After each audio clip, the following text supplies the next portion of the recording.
इंसानी इतिहास में सभ्यताएं अक्सर कई देवताओं की पूजा करती थीं। मिस्र के रा से लेकर यूनान के ज्यूस तक हर प्राकृतिक घटना को किसी न किसी देवता से जोड़ा जाता था। लेकिन लगभग 4000 साल पहले प्राचीन निकट पूर्व में एकेश्वरवाद का विचार उभरा, केवल एक सर्वशक्तिमान ईश्वर में विश्वास। यहूदी धर्म ने एक अदृश्य, निराकार, न्याय और दया के ईश्वर को अपनाया। ये विचार एक परिवार से शुरू हुआ और एक वैश्विक समुदाय में बदल गया। आज भी यह विचार उम्मीद और हिम्मत की किरण बना हुआ है। यहूदी लोगों की शुरुआत एक साधारण चरवाहे अब्राहम से होती है। ऊर नगर में रहते हुए अब्राहम ने एक ईश्वर की पुकार सुनी, अपना घर छोड़ो और एक नए देश की ओर जाओ। अब्राहम और सारा ने आस्था के साथ यह यात्रा शुरू की। यह प्रवास एक वाचा की शुरुआत थी, ईश्वर और अब्राहम के वंशजों के बीच पवित्र समझौता। याकूब, जिनका नाम बाद में इसराइल हुआ, 12 बेटों के पिता बने, हर एक गोत्र का प्रमुख। 12 गोत्रों का गठन वह क्षण था जब एक परिवार एक राष्ट्र में बदलने लगा। यह ढांचा एकता और साझा उद्देश्य की भावना देता था। मिस्र में समृद्धि के बाद याकूब के वंशज गुलामी में जकड़ लिए गए। पीढ़ियों तक वे मिस्र में कठोर श्रम करते रहे। इसी पीड़ा के दौर में मूसा उभरे, फराओ के दरबार में पले बढ़े, लेकिन जन्म से इस्राएली। ईश्वर ने मूसा को चुना कि वे अपने लोगों को बंधन से बाहर निकालें। मिस्र से निकलने की कहानी, भयंकर विपत्तियां और लाल सागर का चमत्कारी विभाजन यहूदी पहचान का आधार है। मिस्र से यात्रा सिर्फ भौतिक नहीं, बल्कि एक आध्यात्मिक रूपांतरण भी थी। सीनाई पर्वत के नीचे मूसा को दिव्य प्रकाशना मिली, तौराह, कानूनों और शिक्षाओं का समूह।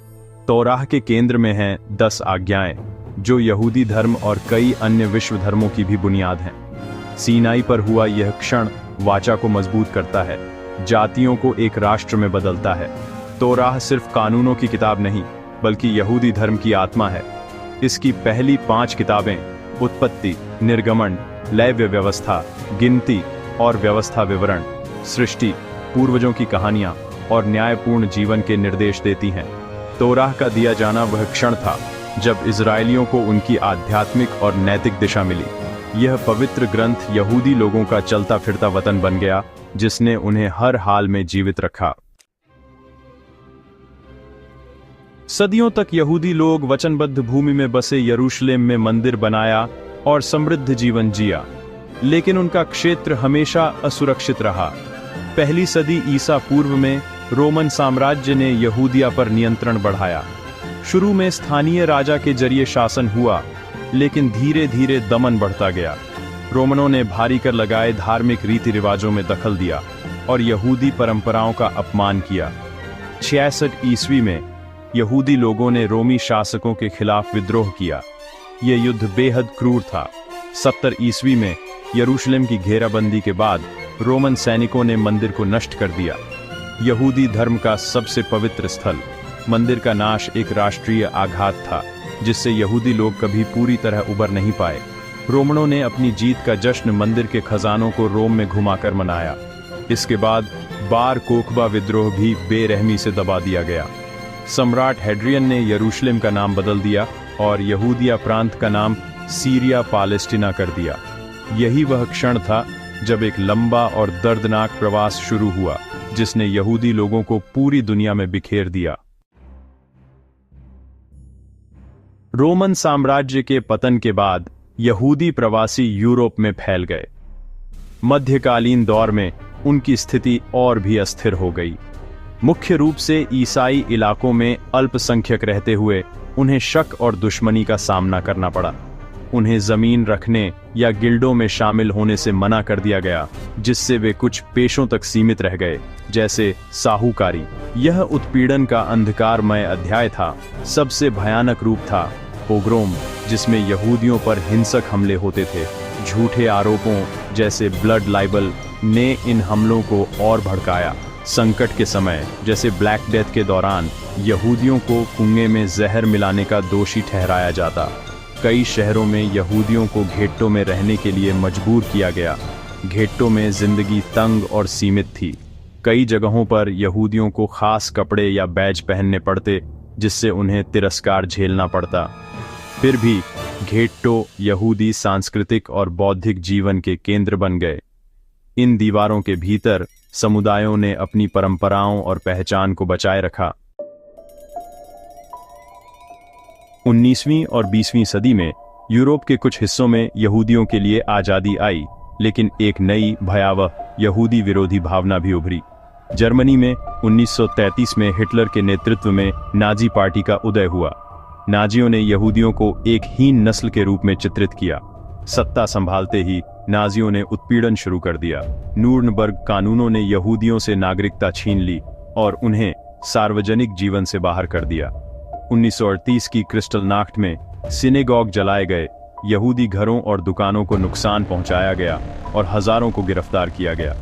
द्वितीय विश्व युद्ध के साथ उत्पीड़न एक व्यवस्थित जनसंहार योजना में बदल गया। फाइनल सॉल्यूशन, यहूदियों को घेट्टो में भेजा गया, फिर ऑशविट्ज, ट्रेब्लिंका जैसे शिविरों में ले जाया गया, जहां उन्हें गैस चैम्बरों में मारा गया।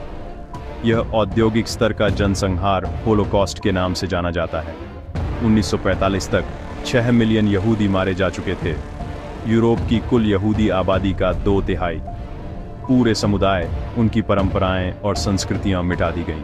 होलोकॉस्ट मानवता की गिरावट और घृणा के विनाशकारी परिणामों की भयानक गवाही है। हजारों वर्षों की यातना के बावजूद यहूदी लोग कैसे बचे रहे? इसका उत्तर है अद्भुत सांस्कृतिक और आध्यात्मिक दृढ़ता। यह दृढ़ता सेनाओं में नहीं, बल्कि परंपराओं, शिक्षा और स्मृति में थी।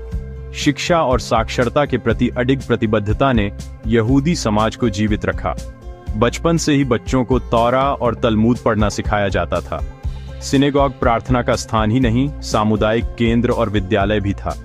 यह बौद्धिक विरासत एक पोर्टेबल होमलैंड थी, जिसे कोई भी अत्याचारी नष्ट नहीं कर सकता था। कशरुत के आहार नियम, सब्बात का पालन और त्योहारों ने यहूदी पहचान को मजबूत किया। घेट्टो के संकरे कमरे में सब्बात की मोमबत्तियां जलाना पूर्वजों की परंपरा का पुनरावृत्ति था। यह सांस्कृतिक ज्वाला कला, संगीत और साहित्य के माध्यम से भी जीवित रही। यह रचनात्मकता प्रतिरोध का एक रूप थी, अमानवीकरण के सामने सुंदरता और मानवता की घोषणा। होलोकॉस्ट के बाद यहूदी समुदाय के लिए एक सुरक्षित ठिकाने की आवश्यकता स्पष्ट हो गई। इस विश्वास ने जायनिस्ट आंदोलन को गति दी। 14 मई 1948 को इजराइल राज्य की घोषणा हुई। लगभग 2000 वर्षों में पहली बार यहूदियों के पास अपनी संप्रभु राष्ट्र था। आज वैश्विक यहूदी समुदाय विविधता और गतिशीलता से भरा है। इजराइल में सबसे बड़ी यहूदी आबादी है, लेकिन अमेरिका, फ्रांस, कनाडा और यूके में भी महत्वपूर्ण समुदाय हैं। आधुनिक यहूदी धर्म में आस्थाओं और प्रथाओं का पूरा स्पेक्ट्रम शामिल है, ऑर्थोडॉक्स से लेकर रिफॉर्म तक। यह विविधता अनुकूलन और बौद्धिक बहस के लंबे इतिहास को दर्शाती है। यहूदी जीवन त्योहारों के कैलेंडर से चिह्नित है। हनुक्का, योम किप्पुर, पासोवर। ये त्योहार परिवारों और समुदायों को जोड़ते हैं, विश्वास और आशा की परंपरा को आगे बढ़ाते हैं। आधुनिक यहूदी समुदाय विज्ञान, कला, व्यापार और सामाजिक न्याय में गहरा योगदान दे रहा है। तिक्कुन ओलाम, दुनिया की मरम्मत की अवधारणा, आज भी यहूदी जीवन का मार्गदर्शन करती है। यहूदी लोगों की 4000 वर्षों की यात्रा विरोधाभासों से भरी है। दैवी वाचा, उत्पीड़न, स्वर्ण युग और निर्वासन। इसके बावजूद संघर्ष की भावना हमेशा अटूट रही। ये एक ऐसे समुदाय की कहानी है जिसने गायब होने से इनकार किया और अपनी पहचान को दृढ़ता से थामे रखा। एक ईश्वर में विश्वास, न्याय और दया के ईश्वर में यहूदी धर्म का आधार बना।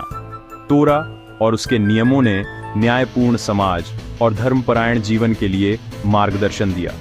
यह अडिग विश्वास केवल पीड़ा को स्वीकारना नहीं, बल्कि रोजमर्रा के जीवन में सिद्धांतों के प्रति सक्रिय प्रतिबद्धता थी। अपने ग्रंथों, परंपराओं, भाषा और इतिहास को संजोकर यहूदियों ने एक ऐसी राष्ट्र की रचना की जो सीमाओं से परे थी। हर त्योहार, हर प्रार्थना, हर कहानी उन लोगों के खिलाफ विद्रोह का कार्य थी जो उन्हें मिटाना चाहते थे। यह सांस्कृतिक निरंतरता उनकी ढाल और शरण बन गई, जिससे उनकी पहचान पीढ़ी दर पीढ़ी सुरक्षित रही। यहूदी धर्म का इतिहास साहस और दृढ़ता की प्रेरक गाथा है, जो दिखाती है कि जब तक स्मृति और आशा जीवित हैं, आत्मा की रोशनी नहीं बुझाई जा सकती। अगर आपको ये वीडियो पसंद आई हो तो लाइक करें और चैनल को सब्सक्राइब करें।